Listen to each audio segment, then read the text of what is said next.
Hi guys, today I am going to talk about two kinds of subject matters of poetry. One is subjective poetry and other one is objective poetry. Well, first I'll discuss about the objective poetry. This is supplied by the external objects such as deeds, events and the things we see around us.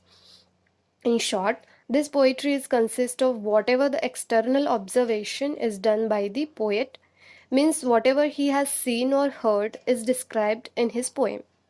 For example, the Inchcape Rock or the Ballad of Father Gilligan, where poets have described about whatever they have seen or heard. If you want to know these poems, then I have already described them in Marathi. You can get the links in the description box. So, if the poet views it from without confining himself, means merely to its externals, then his treatment is objective. So, objective poetry is impersonal. Actually, objective poetry is older than the subjective one.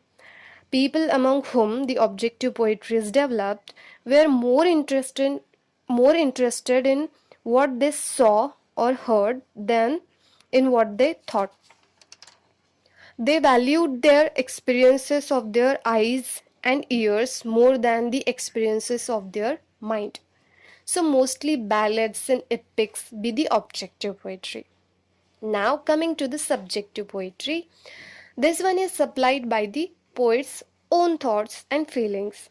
So, if poet views it from within, giving expression means the thoughts and feelings which are arose in his mind, then his treatment is subjective. So, subjective poetry is personal. Poetry like lyric and elegy represents subjective variety.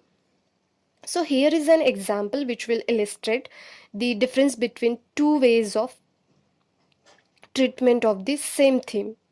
uh, Age of Youth, a poem by Shakespeare, where he made plain statement of the facts, so it becomes objective poetry.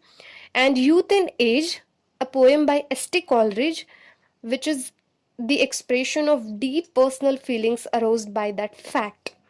So this one is the subjective poetry. Though theoretically both are different, yet it is almost impossible to separate the one from the other. Thank you.